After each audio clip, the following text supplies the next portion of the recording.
Bonjour à tous et à toutes. Ce que vous allez voir est tout simplement surréaliste. Des influenceurs face aux députés. En 2025, on aura eu ça avant GTA 6. Et c'est un carnage. Des clashs, des moments totalement what the fuck, des vérités balancées sans fil, des silences gênants. Bienvenue dans l'audition la plus folle de l'année. Vraiment, c'est de la télé-réalité. J'ai quitté Netflix juste pour voir ça. Et attention, je n'ai rien oublié. Vous allez vivre du coup là tous les moments les plus grands, les plus drôles, les plus malaisants et les plus explosifs, comme si vous y étiez. Abonne-toi maintenant, active la cloche, like, partage, commente. Bon, et si cette vidéo, vous l'aimez, j'en ferai peut-être une seconde partie encore plus complète quand tous seront réellement passés et que ce sera terminé. Voilà, maintenant je vous souhaite un très bon visionnage. Impose aux personnes auditionnées par une commission d'enquête de prêter serment de dire la vérité, toute la vérité et rien que la vérité. Je vous invite donc, monsieur, à lever la main droite et à dire « Je le jure ». Je le jure, je le jure. C'est la main gauche, mais c'est peut-être en...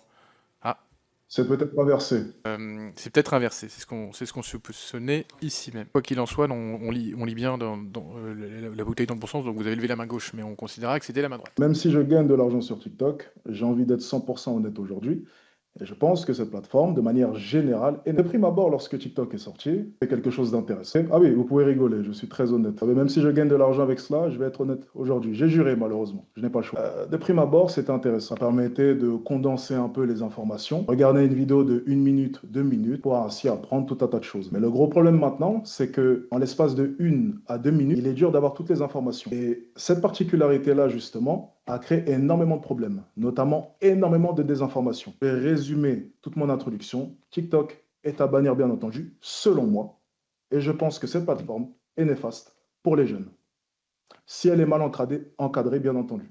Mais tout à l'heure, vous avez dit que vous ne gagnez pas principalement de l'argent par rapport à ça, mais est-ce qu'il y a de la monétisation sur ces vidéos qui font parfois plusieurs millions de vues? Il y a de la monétisation, bien entendu, mais à titre personnel, je n'ai jamais touché à cette monétisation. Par exemple, à l'époque, avant que je me fasse bannir de cette plateforme une première fois, il faut savoir qu'il y avait de l'argent qui était généré, mais je n'avais même pas connecté ma carte bancaire. C'était pour vous dire à quel point est-ce que c'était rentable au niveau des ventes de formation. La monétisation à l'époque, en plus de ça, était bien moins avantageuse. C'est-à-dire que TikTok payait extrêmement mal.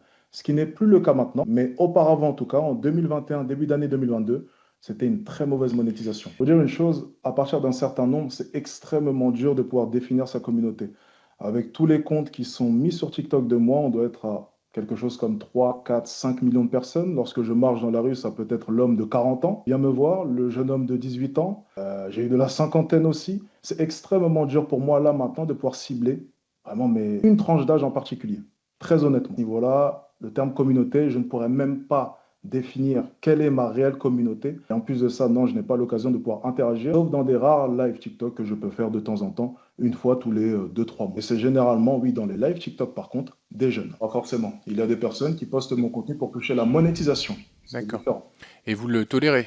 Est-ce que je le tolère? Pour être honnête avec vous, je dirais non. Maintenant, est-ce que je peux le stopper? J'ai déjà essayé. Et c'est pas si évident que cela. Ok, donc il y a des sujets de propriété intellectuelle. Pour revenir aux comptes qui vendent de la formation affiliée, je me permets, parce que c'est l'objet d'une loi qu'on a fait avec Stéphane Vogetta et qui font de la promotion. Est-ce que vous assurez du respect de la loi influenceur? Alors, le respect de la loi influenceur, est-ce que vous pouvez m'éclairer, s'il vous plaît? La loi du 9 juin 2023 qui impose, par exemple, s'il y a un partenariat commercial dans le cadre d'une promotion, la mention obligatoire que c'est une collaboration commerciale, l'exigence d'un contrat écrit, le fait que notamment les contenus qui s'inscrivent dans le cadre de ces promotions et de ces collaborations commerciales font l'objet notamment d'un respect des droits d'auteur, d'un respect plus largement du droit. Étant donné que dans la vidéo même, il n'y a pas de promotion commerciale, je ne sais pas du coup si ça s'applique. Parce que placer un lien du coup en description d'une page, mais produire du contenu sans forcément faire la promotion du lien en description de la page, je ne suis pas sûr que dans la vidéo, je sois obligé de le notifier. Par contre, si dans une vidéo, je fais la promotion d'une formation par exemple, bah oui, je serai obligé de le notifier, comme un placement de produit par exemple. Vous savez que nous, notre commission d'enquête, elle est ciblée sur l'impact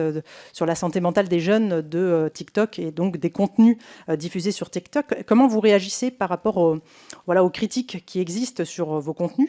Et est-ce que vous êtes vous-même conscient de l'impact que vous avez sur les jeunes? Une question de point de vue, on pourrait juger mes contenus de problématiques. Après, le terme problématique, c'est quelque chose de très subjectif et flou.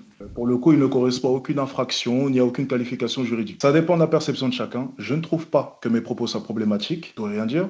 Et je pense qu'un jeune homme de 13, 14 ans, 15 ans devrait suivre mes conseils. Je pense que je donne de bons conseils pour la jeunesse. Après, encore une fois, peut-être que vous n'allez pas être d'accord avec moi, j'imagine. Étant donné que je suis une femme de plus de 36 ans, a priori, en effet, si je vois vos vidéos, je ne suis pas vraiment dans le cœur de cible et dans les femmes, a priori, qui sont les femmes qu'on vous disiez. Mais voilà, donc non, en effet, moi, je pense que vos contenus sont contestables, mais c'est pas le sujet, finalement. Vous disiez tout à l'heure que vous aviez déjà été banni de TikTok, donc ce qui veut bien dire que certains contenus ont été plus que problématiques, comme vous disiez, mais en tout cas, ont été considérés par la plateforme comme ne pouvant y figurer. Est-ce que vous pouvez nous dire exactement à quel moment vous avez été banni ?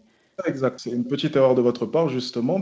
Les femmes, justement, qui ne sont pas d'accord avec moi, un peu comme vous, j'imagine, signalent les vidéos. Peut-être aussi des hommes, bien entendu, s'ils ne sont pas d'accord avec moi. Et forcément, au bout d'un certain nombre de signalements, eh bien, que se passe-t-il? La vidéo saute. Donc, TikTok m'a autorisé à poster la vidéo. D'ailleurs, la même vidéo postée sur un autre compte peut ne pas être bannie. Forcément, il peut arriver des fois qu'après 100, 200, 300, 400 signalements, on ne connaît pas le nombre exact, eh bien la vidéo saute, malheureusement.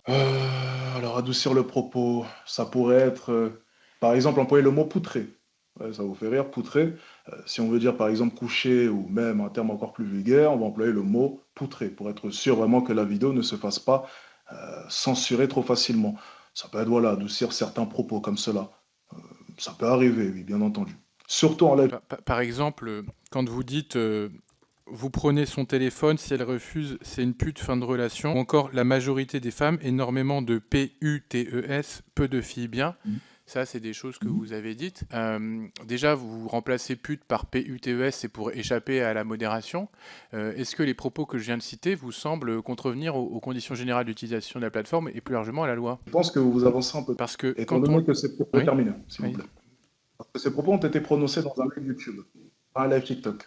Oui, mais Désolé. je veux dire, j'élargis. Je pense que ce type de contenu, vous pourriez l'avoir prononcé sur TikTok. Sur TikTok ou sur YouTube? En fait, on vise à spécifier les effets de TikTok par rapport aux autres plateformes. Donc, est-ce que ces propos, vous pourriez les avoir prononcés sur TikTok? Alors, les propos comme PUTES sur TikTok, c'est fort possible. Maintenant, si vous trouvez un extrait vidéo, je le fais, c'est avec plaisir. Mais en l'occurrence, les propos que vous venez de citer, je m'en rappelle très bien, et c'était sur un live YouTube. Donc, il faut faire quand même la différenciation entre TikTok et YouTube. On demandera à YouTube. Et par exemple, je le dis souvent, une femme après 22 heures, qu'est-ce qu'elle fout dehors? Je ne sais pas sur quelle plateforme c'est. Ça, c'est des choses que vous avez dit sur quelle plateforme? Encore une fois, ça c'est sur YouTube, monsieur. Mais j'aurais très bien pu tenir ces propos sur TikTok, bien entendu. Maintenant, il aurait fallu peut-être conserver la vidéo originale. Le gros problème, justement, de TikTok, j'en parlais au début, et vous êtes en train de tomber dans le piège, je pense, c'est la désinformation. Vous êtes en train d'isoler mon propos. Donc, vous avez pris 10 secondes d'un propos de 8-10 minutes. J'expliquais justement, parce qu'on va rentrer en détail, parce qu'apparemment, on est en train d'en parler, donc pourquoi pas. J'expliquais que le gouvernement était responsable de la sécurité. Il n'était pas normal qu'une femme en 2025 ne puisse pas sortir dehors le soir, très tard, sur Paris. Et justement, après, je parlais du fait que dans ce monde qui est dur, que fait une femme dehors après 22 heures? Et je poursuivais ensuite, il est préférable de sortir avec une amie, ou avec deux amis, ou avec un homme. Vous avez pris 10 secondes de mon propos, vous l'avez isolé, et vous venez de me le balancer à la gueule. C'est le problème de TikTok. À la gueule, excusez-moi, mais vous prenez son téléphone, si elle refuse, c'est une pute, fin de relation, c'est pas moins problématique. Sur TikTok et sur YouTube, les conditions... Excusez-moi, je vais finir. Laissez-moi finir, s'il vous plaît. Vous changez de sujet. Je vous demande de me laisser finir. C'est moi qui mène l'audition. Je suis président de la commission d'enquête. Je vous demande de me laisser finir. Non, je suis président. Excusez-moi. Excusez-moi, on va couper le son de Monsieur Etienne, s'il vous plaît, si vous continuez. Voilà. Donc je finis mon propos, s'il vous plaît. Je vous disais... Au revoir, monsieur. Voilà. Bonne journée.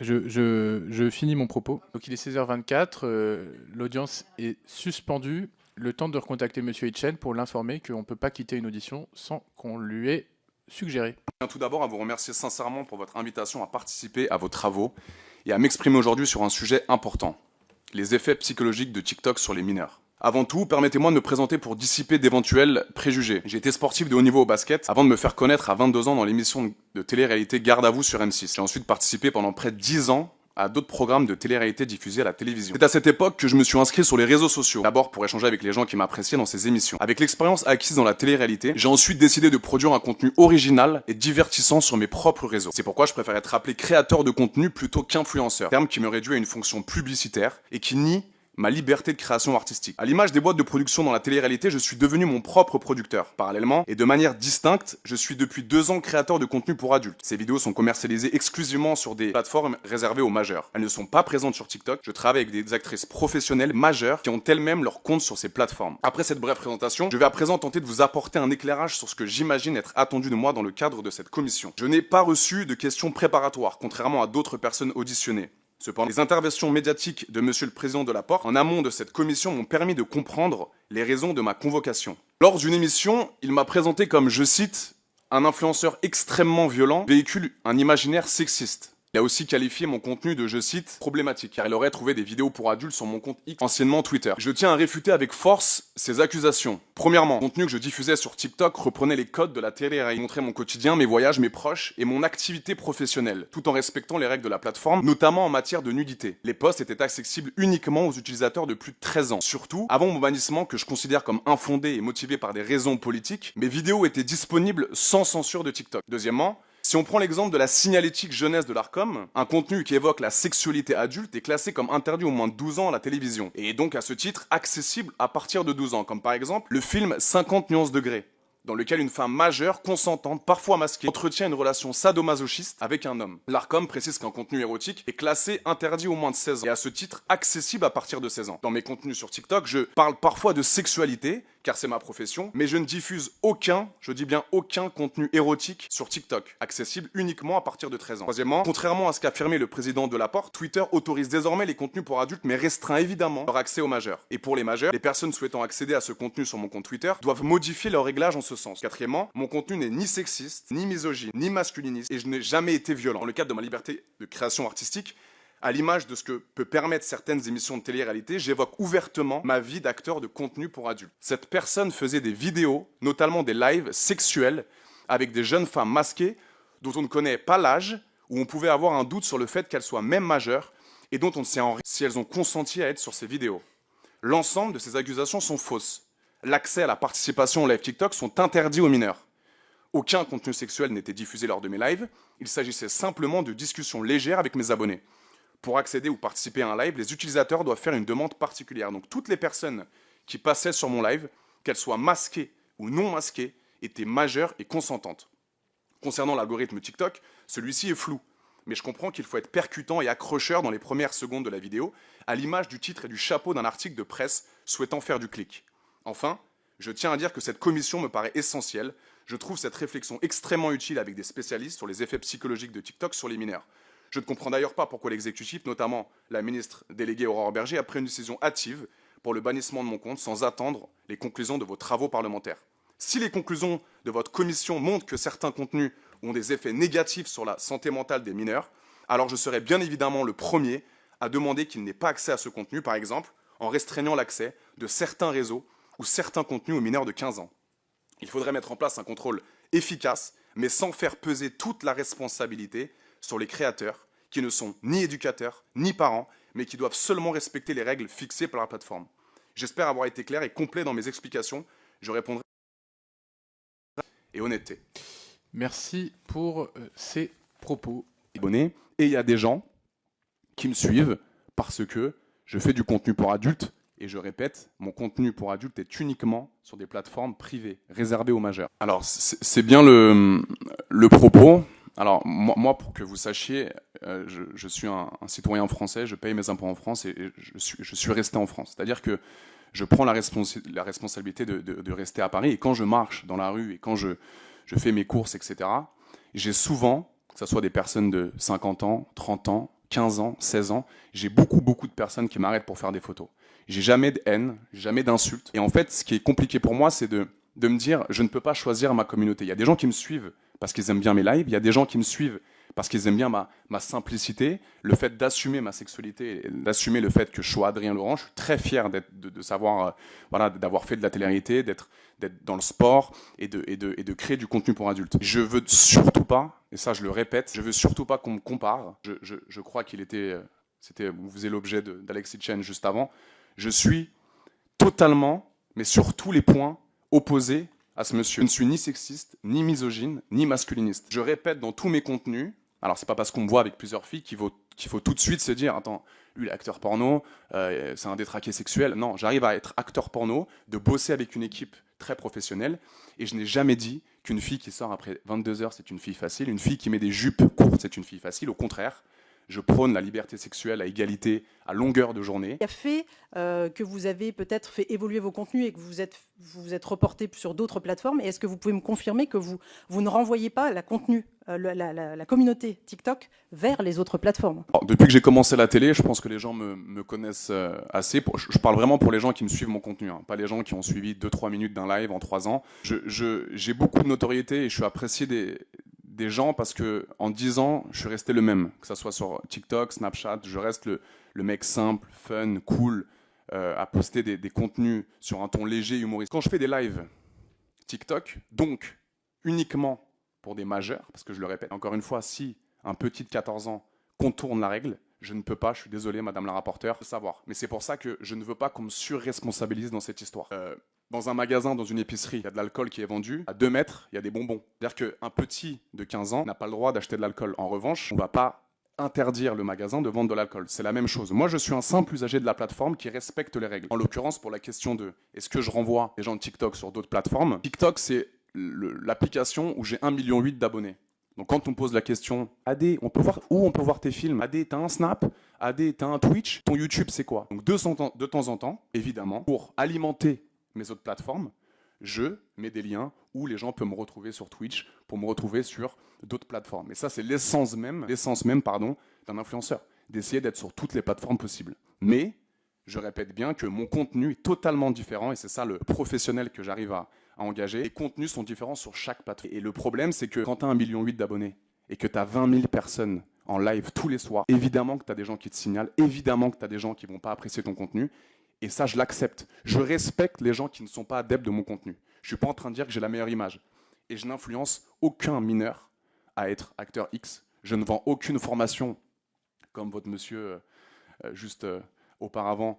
Je me tairai sur les raisons de ces formations, mais je ne dis pas aux autres, devenez acteur porno, allez-y. Non, je propose ma vie. Et les gens, malheureusement ou heureusement, ils veulent me suivre. Ils veulent savoir ce que fait Adé le matin ou en vacances. Et ça, malheureusement, je ne contrôle pas. Et j'essaie d'être le plus respectueux sur les plateformes. Voilà, mais qui est un screen d'un de vos lives avec un mineur, manifestement. Donc, vous avez quand même fait des lives avec des très jeunes. Est-ce que vous avez la vidéo avec le mineur, s'il vous plaît? On va vous la montrer. Mais c'est vrai qu'il est très jeune. Vous dites, nous, tes parents, ils vous expliquent, je sais plus, qu'on est au catéchisme ou je sais pas quoi. Voilà, donc c'est vrai que pour le coup, c'était manifestement un mineur dans un live. Encore une fois, je le répète, je prends énormément de gens tous les soirs. Ça fait 3 ans que je fais des lives. Et si je prends une personne en dessous de 18 ans, s'il arrive justement de son plein gré à contrôler les règles, ce n'est pas mon problème. Et quand je prends même des filles ou des hommes de 17, 18 ans, 19 ans, et que je ne suis pas sûr de leur identité, je les fais descendre du live avec bienveillance et respect. Encore une fois, je faisais du basket, je faisais des shoots à 3 points. Et j'ai mis en commentaire, on vise le trou avec respect. Donc un majeur peut sûrement rigoler, comme monsieur, et un mineur va voir un mec, tout simplement, qui joue au basket. Donc c'est toujours de l'autodérision, c'est toujours du fun. Et l'ironie du sort, c'est que ma maman est dans l'éducation nationale. Ma maman est prof d'éducation, depuis très longtemps. Et donc j'ai toujours ce soutien de mes parents et de se dire que voilà, ma mère est toujours là à me donner la bonne parole, les bons mots. Et il faut que je sois performant sur tous mes posts TikTok, et je pense que c'est le cas. Mais je peux comprendre que des gens ne soient pas attirés par mon contenu. Ok, alors sur Twitter, encore une fois, quand tu crées un compte vierge sur Twitter, tu ne peux pas avoir accès à de la violence. Il faut aller dans les réglages relous, il faut aller sur l'ordinateur, faire un réglage particulier, et du coup, après, tu as accès. Si vous trouvez mon compte sur Twitter maintenant et que vous n'avez fait aucune modification de réglage, trouvez contenu sensible. Modifiez vos réglages, oui, non. Donc, mon contenu, encore une fois, sur Twitter, ce n'est pas Adrien Laurent, c'est un pseudonyme. Donc, j'ai fait en sorte vraiment de protéger un maximum mon contenu. Mais si une personne, encore une fois, modifie les réglages, il pourra avoir accès à mon contenu porno. Un petit peu dans la presse que les gens un petit peu assimilent le porno à Adrien Laurent, détraqué sexuel, manque de respect aux femmes. Ce n'est pas le cas. Je bosse avec une équipe surencadrée, avec beaucoup de travail. Donc c'est quand même un boulot ce que je fais, et je demanderais aux gens de respecter ma liberté de création artistique, accès à TikTok. Donc moi je suis un simple usager qui essaye de respecter les règles de TikTok. Et il y a de temps en temps des filles qui me disent « Ah Adé, ça fait très longtemps que je te suis, moi tu sais aussi je suis sur les plateformes privées, tu voudrais qu'on collab ?» Et moi, dès qu'il y a ça, je lui dis « J'ai un email professionnel, si tu veux on peut en discuter. » Mais je ne préfère pas en parler sur TikTok. Avez-vous une seule seconde mesuré l'impact que peuvent avoir vos contenus sur un enfant de 13 ans, un adolescent en construction? Alors mes parents ont le droit de ne pas vouloir tomber sur mes films, mais ça ne me dérange pas. Demain, s'ils voient un film porno d'Adrien, en fait, moi, j'ai pas eu de problème à annoncer à mes parents que je faisais du X. Et notamment ma mère dans l'éducation nationale, elle a ce retrait pédagogique de me dire, voilà, c'est ta vie, tu as 31 ans. Du moment que tu respectes les femmes et que tu fais ça avec des filles professionnelles. Et c'est vrai qu'en 3 ans, j'ai pas eu de problème parce que je bosse toujours avec des filles pro. Elle aura le droit. Je ne suis personne en tant que père pour dire à ma fille, je vais essayer de lui donner le bon chemin à prendre. Mais si elle décide à 19-20 ans de créer un compte mime pour faire du contenu, elle le fera. C'est pas beau de voir Adrien en Thaïlande, de voir Adrien qui danse, de voir Adrien heureux et de voir Adrien qui fait des vlogs au Brésil et de visiter le Corcovado. Bien sûr, c'est cool pour une fille de 13 ans. Et j'arrive à rester vraiment professionnel sur mes publications en live, vu que je sais que c'est qu'on peut accéder à mon live à 18 ans. Quand on me pose la question de savoir qu'est-ce que j'ai fait aujourd'hui et que j'ai fait 2 films pour adultes, j'essaie de trouver les bons mots et de pas mentir parce que les gens aiment ma sincérité. C'est pour ça que je suis aussi apprécié des gens, c'est que j'arrive à être authentique, spontané. Ouais, peut-être juste une question là-dessus, sur la question de la modération de la plateforme. Lorsque vous étiez sur TikTok, est-ce qu'il y avait régulièrement peut-être des contenus qui étaient modérés par la plateforme, parfois supprimés par la plateforme? Est-ce que vous pouvez peut-être nous expliquer un peu comment ça fonctionnait? J'essaie de bannir tous les commentaires parce qu'encore une fois, même les gens qui ont accès à mon live, si je reçois des insultes, c'est pas eux qui vont être bannis, ça peut être mon live à moi. Donc encore une fois, c'est une question très technique auquel j'ai du mal à répondre. Mais c'est vrai que moi, l'algorithme TikTok est très opaque. C'est-à-dire qu'on ne sait pas vraiment... Séance est suspendue. Le temps de faire rentrer les prochaines personnes en visioconférence. Principalement, ma source de revenus, elle vient de Snapchat. C'est un autre réseau. Je gagne mon argent là-bas. Et sur TikTok, comme je vous ai dit, j'en gagne très peu. Ensuite, les plateformes comme Instagram, très peu aussi. Majoritairement, ça vient de Snapchat. Et c'est pour ça que et par quel biais? C'est une rémunération à la vue sur Snapchat ou... Oui, à la vue. Ouais. Et aussi, dû à mes placements de produits. J'aimerais appuyer sur le fait que je suis un Snapchatter. TikTok, j'y vais plus en tant qu'utilisateur que créateur de contenu. Vous avez posé énormément de questions. Je vais essayer de m'en souvenir. Ok, d'accord. De base, moi, comme je vous ai dit, j'avais créé un compte, mais j'étais un simple utilisateur et pas un créateur de contenu. Mais c'est quand j'ai vu que toutes mes vidéos sont relayées sur TikTok et qu'elles prenaient des fois même plus d'ampleur que sur mon réseau principal qui est Snapchat, je me suis dit pourquoi pas me lancer. J'ai vu des enfants de 10 ans, 11 ans, à 2h du matin en train d'attendre au quartier Saint-Jacques, en train de dire je veux voir Nasdaq. Mais il faut voir les vidéos que je fais. Quand moi, un gamin de 10 ans, vient au quartier Saint-Jacques et j'appelle de suite, premier réflexe, sa maman. Et quand sa maman me dit gardez-le avec vous, il vous aime trop. Vous pensez pas que les parents ont une part de responsabilité? Écoutez, je vous ai beaucoup écouté, enfin très peu, pour vrai dire, je vous ai pas, juste là avant de venir, je vous ai regardé, mais j'ai l'impression qu'on parle très peu des responsabilités des parents. Vous savez, moi je suis papa aujourd'hui, ça fait un an que mon fils est... Je pense que si mon fils, à l'âge de ses 15 ans, il veut aller voir Star, une personne influente, je ne le laisserai pas. Je suis tombé, et je le jure, j'ai juré, j'ai fait serment, je ne peux que dire la vérité.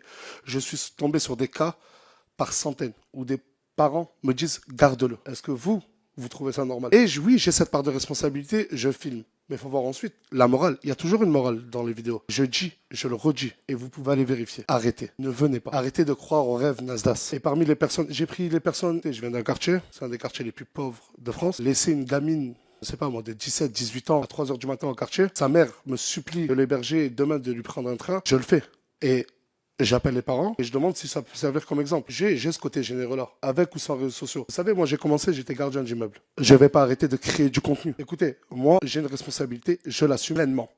Je demande, et je vous l'ai dit, je prends parole devant des millions de personnes. Vous savez, je m'en vante pas en toute modestie. En 1 heure, je tourne entre 2 et 3 millions de vues sur Snapchat. Et devant ces millions de personnes qui me regardent, je reçois aussi énormément de vagues d'insultes. Quand tu veux plus aider, t'as changé Nasdaq, rajoute de la misère. Non, ça je peux pas vous laisser le dire. Ça c'est pas vrai. Sortez-moi une seule vidéo où j'ai demandé à ces jeunes de venir. Sortez-moi une centaine de vidéos où j'ai demandé à ces mêmes jeunes d'arrêter de venir. Qu'est-ce que vous voulez que je fasse On peut collaborer ensemble. On peut même, si vous voulez, travailler ensemble. Et dites-moi, vous, ce que je dois faire. Mais non, mais là, c'est moi aussi, je vous pose des questions. Qu'est-ce que je dois faire quoi de plus? Mais dites-moi. Parce que c'est bien facile de m'accuser de rajouter de la misère sur de la misère. Mais qu'est-ce que je dois faire de plus? Dans des cas où j'aide la police, des fois même vous savez, mais il y a une réalité de terrain. Vous pouvez pas, je peux pas vous laisser. Je ne leur ai jamais demandé de venir. Oui, non. Mais c'est pas parce que non, mais attendez. C'est pas parce que j'aime. Vous savez, il y a des clips de rap, il y a des films, il y a tout type d'art. D'accord? C'est pas parce que je vois que. On va tomber dans la bêtise, je suis désolé. C'est pas parce que j'ai vu que Omar Sy, dans le film Intouchable, il aidait une personne que je vais aller camper devant chez lui. Je me suis rendu compte qu'il y a beaucoup de choses que je n'arrive plus à maîtriser. Je le reconnais. Hein. Et j'ai pris une décision, pas la semaine dernière. Cette décision, auprès de mon équipe, elle est déjà prise, ça fait 3 mois, avant même que je sache. Parce que j'ai vu que sur Internet, beaucoup disaient que j'arrêtais parce que j'ai eu entendu que j'étais convoqué à la commission d'enquête. C'est pas vrai du tout. J'ai une vie de famille. Et aujourd'hui, tout créateur de contenu. Et je vais vous demander de vraiment... Nous aussi, notre santé mentale, elle est impactée. TikTok, vous savez, ils ont un algorithme qui est juste incroyable, tout comme les autres plateformes. Vous savez, la santé mentale d'un créateur de contenu dépend aussi beaucoup de son taux d'audience, son nombre de vues. C'est cette course aux vues, cette course à l'audimat, cette course au buzz. Je pense que vous avez déjà tous entendu le terme buzz. Il nous pousse des fois, nous, créateurs de contenu, à poster des choses sans même en être conscient. J'arrête là, j'arrête pour peut-être 1, 2 ans, 3 ans, je ne reviendrai pas avant. Ça, c'est sûr. Je perds énormément d'argent. Plus on est actif sur les réseaux, plus on fait de vues, on gagne de l'argent. Gagnez combien par mois en moyenne? Je sais pas. En ordre de grandeur, vous avez une idée? Après, c'est un chiffre d'affaires. Ouais. Ça ne vient pas dans ma poche. En CA, en chiffre d'affaires, ouais, on est à des centaines de milliers d'euros. Et vous?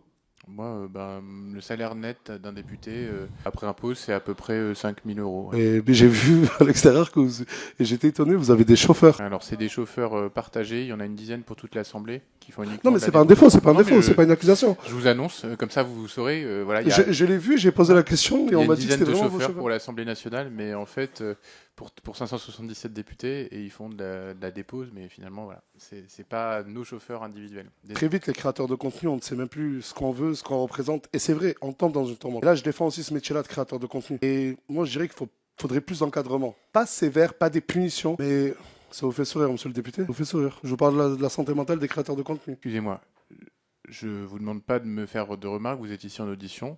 Vous souriez pendant que je parle. C'est pas une remarque, c'est Excusez-moi, déplaisant mais pour moi. je suis pas, c'est pas par rapport à vous, Ah, d'accord? autant pour moi, Voilà. autant pour moi. Donc je vous remercie de continuer votre propos. Voilà. Répondre à vos questions une par une.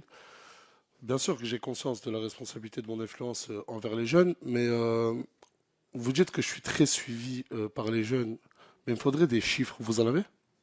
Par les mineurs. Est-ce que vous avez des chiffres? C'est bien beau de tenir des beaux discours, mais est-ce que vous avez des chiffres? Moi, j'en ai. Snapchat, mon réseau principal, à plus de 87%, c'est des majeurs. Et ma plus grosse communauté, c'est les 25-36 ans. Petit créateur de contenu qui fait peut-être que 5000 vues, il peut voir sa vidéo être prise, être screenée, faire une capture d'écran. Ils font en fait une capture d'écran de notre contenu et ils le repostent directement sur leur compte à eux. Et c'est vrai, aussi, il y a aussi les fins comptes Nasdaq. Il y a énormément d'usurpation d'identité. Mais ça, c'est pas que sur TikTok. Monsieur Vermorel, vous avez une deuxième question. J'ai une deuxième question à vous poser. On dit de vous que vous êtes le Robin des Bois digital, beaucoup d'argent. Est-ce que vous avez déjà distribué de l'argent à des mineurs? Est-ce que vous avez déjà distribué de l'argent à des partis politiques? Non, mais j'ai donné... Mais c'est quoi, c'est que... Alors, sur Monsieur, là, c'est que mais monsieur Vermorel, vous attendez, pourriez je préciser vais vous pourquoi relire la commission, là, parce que là, Excusez-moi. c'est- Je vais demander de préciser pourquoi vous demandez sur les partis politiques et quel est le rapport avec la commission d'enquête. Est-ce que vous pouvez être plus précis? Pardon. En fait, sur la question des mineurs, je pense que c'est dans le cadre de notre commission Ça, c'est d'enquête. sûr, oui. Et comme par ailleurs, on vous prête des ambitions politiques, je voulais savoir si TikTok avait permis de rémunérer des partis Voilà. politiques. Voilà. Donc du coup, je pense qu'il y a peut-être une information qui m'a échappé, Permettez-moi, mais permettez-moi, voilà. mais je pensais qu'en arrivant ici, on est quand même à l'Assemblée nationale, c'est une première pour moi et c'est un honneur pour moi. Mais je pensais vraiment pas tomber sur des questions aussi floues que les vôtres. Non, mais on est à l'Assemblée nationale, c'est des questions précises. Est-ce que un groupe politique... Écoutez, je n'ai jamais même fait de politique dans mes réseaux sociaux, d'accord? Je n'ai jamais versé d'argent à des groupes politiques. Monsieur le député, j'ai regardé un interview de votre part, vous avez dit que ça n'allait pas être une punition pour nous. Mais c'est bien pire, on part sur des questions tellement hors Alors, sujet. Mais non, mais qu'est-ce que vous allez dire? Votre prochaine question. excusez-moi, on va Laissez-moi rester terminer, très s'il vous plaît, laissez-moi terminer. Mais est-ce que, excusez-moi, j'ironise, hein. C'est quoi la prochaine? Est-ce que j'ai financé l'armée du Tchad? C'est quoi? Non, Et on va bref, pour revenir, revenir- revenez pour à la être plus question sérieux, non, et mais- répondez à la deuxième question. Vous n'avez pas d'intention politique, on l'a compris. Sur la première question, c'était de savoir si vous aviez donné de l'argent à des mineurs. Pour revenir sur, désolé, mais parce que je suis, Oui, je non, suis mais on va même un rester peu très- choqué de la très question. calme. Je vous le dis. Oui, oui, oui. Ça m'est déjà arrivé, monsieur, de prendre une vingtaine de jeunes de mon quartier et les faire nettoyer les rues, repeindre les murs remplis de tags et leur donner ce sens du travail, le goût de l'effort et de les rémunérer. 5 euros, 10 euros, 20 euros, grand max 50 euros. C'est vraiment des actions sociales que j'ai menées au sein de mon quartier. Parce que oui, la population là-bas se sent totalement délaissée. Vous assemblez sur une commission TikTok, vous me posez des questions, mais totalement hors sujet. Mais comprenez-le, vous en êtes membre, vous avez vous aussi des responsabilités. Monsieur Vermorel, Et il y a on vos arrête collègues le qui attendent tac-au-tac. pour poser des questions utiles à TikTok et utiles à la Monsieur santé Sarri, mentale des jeunes. je vais vous demander d'arrêter et on va passer à la personne suivante. J'avais Madame Balage qui avait demandé la parole il y a très longtemps. Mon impact sur TikTok, sur mes revenus, je peux le prouver. Je peux le prouver.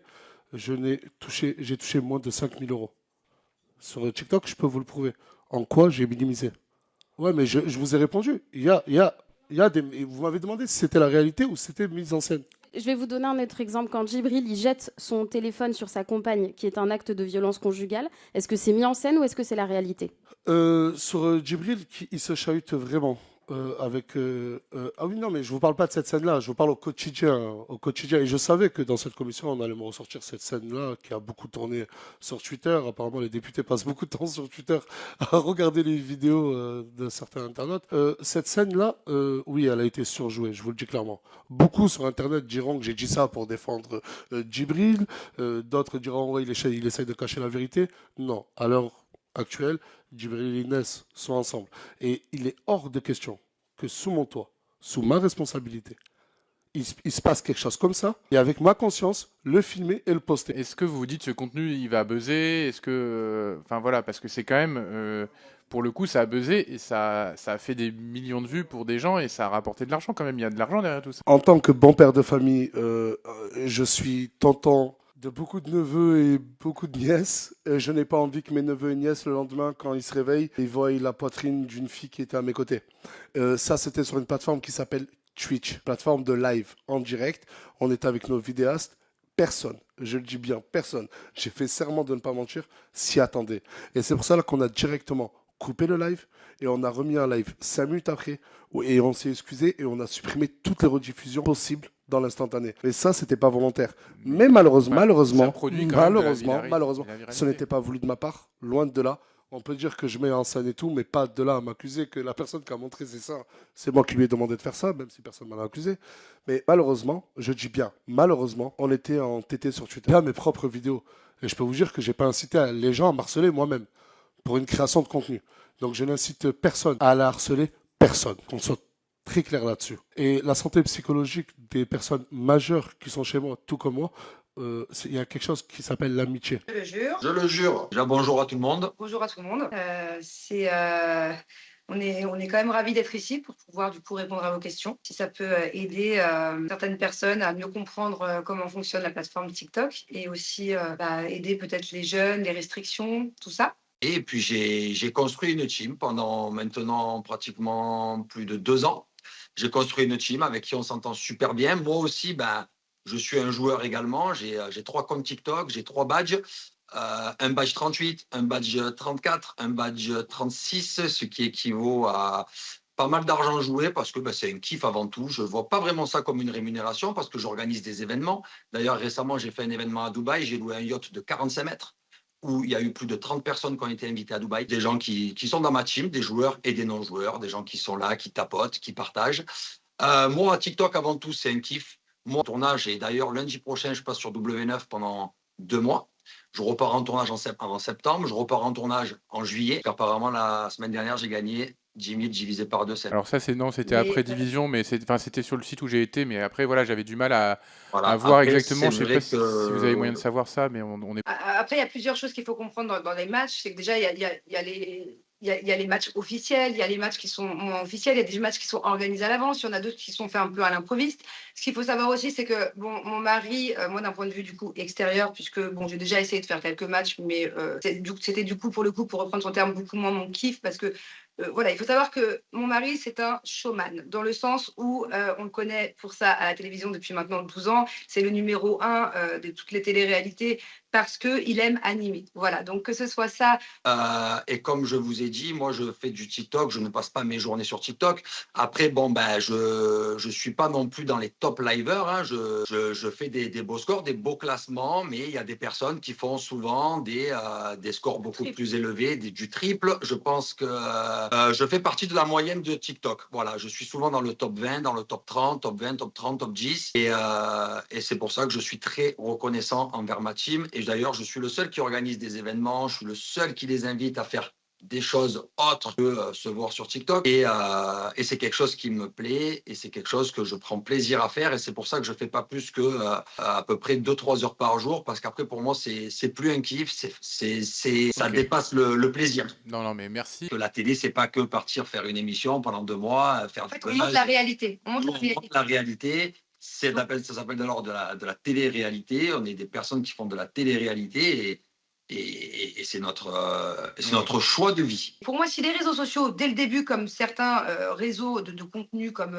Mime ou tout ça, demandaient une pièce d'identité à chaque inscription, ça éviterait plusieurs choses. Ça éviterait déjà qu'il y ait trop de mineurs qui tombent sur des choses qu'ils n'ont pas à voir.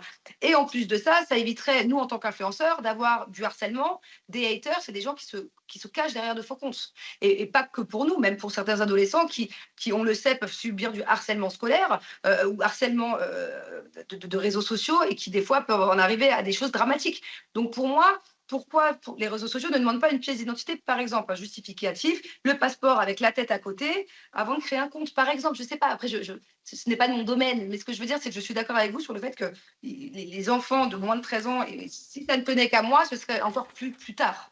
Ils ne doivent pas pouvoir swiper comme ça, comme ils le veulent. Oui, je comprends. Pour autant, si je peux me permettre, vous avez quand même fait du placement de produits, pas sur TikTok, mais sur Instagram, avec vos enfants, et notamment avec votre petite fille. Julien, bonjour. Bonjour Manon, je suis Jonathan Géry, député du Rhône. J'avais une question concernant, sur TikTok, la question qui peut être posée, c'est-à-dire la large diffusion de vos enfants sur cette plateforme. Et je voulais savoir si ça avait fait un débat entre vous deux, finalement. Ça, c'était ma première question. La deuxième question qui est liée, c'est si vous n'avez pas un peu peur que vos enfants vous en veulent à l'avenir de cette large diffusion sur TikTok. Alors, je vais répondre à cette question. Pour moi, que ce soit TikTok, Instagram, c'est pareil. Hein. Bon, là, on parle de TikTok, mais les réseaux sociaux de manière générale. Pour nous, si on diffuse, si on montre nos enfants comme ça sur nos réseaux sociaux, que ce soit au quotidien sur Snapchat ou sur certaines vidéos sur TikTok ou Instagram, comme on peut, c'est parce que, en fait, comme je vous l'ai expliqué, depuis qu'ils sont tout petits, depuis qu'on est ensemble, nous, on fait de la télé, en fait. Nous, les gens, ils nous suivent maintenant dans des émissions où ils suivent carrément nos vies. Et entre chaque émission, on aime donner des nouvelles, mais les gens en demandent. C'est-à-dire que si moi, par exemple, demain, je poste pas sur Snap, les gens vont s'inquiéter, mais pourquoi tu postes pas? Donc, en fait, pour nous, c'est vraiment quelque chose de naturel. On ne surexpose pas non plus nos enfants, en tout cas pas plus que d'autres personnes qui ont les réseaux sociaux. Donc vraiment pour moi c'est non mais c'est pas grave parce que Shine est responsable et l'agence est responsable. Hein. Donc là nous ce qu'on va faire c'est qu'on l'avait pas identifié mais on va le signaler auprès de la DGCCRF et que en fait il y a un principe de co-responsabilité. Voilà, il y a un principe de co-responsabilité et normalement en fait c'est aussi votre agence qui aurait dû vous le signaler. Donc en fait votre agence peut aussi être punie pour vous avoir fait faire une collaboration illégale avec Shine. Je suppose que c'est Magali Berda, du coup, puisque c'est elle en l'occurrence, là, non. Ah non, d'accord, je pensais qu'elle était en lien avec Shine. Ouais. Dans la loi influenceur, mais voilà, maintenant vous saurez. Écoutez, et il y a une règle qui dit que nul n'est censé ignorer la loi.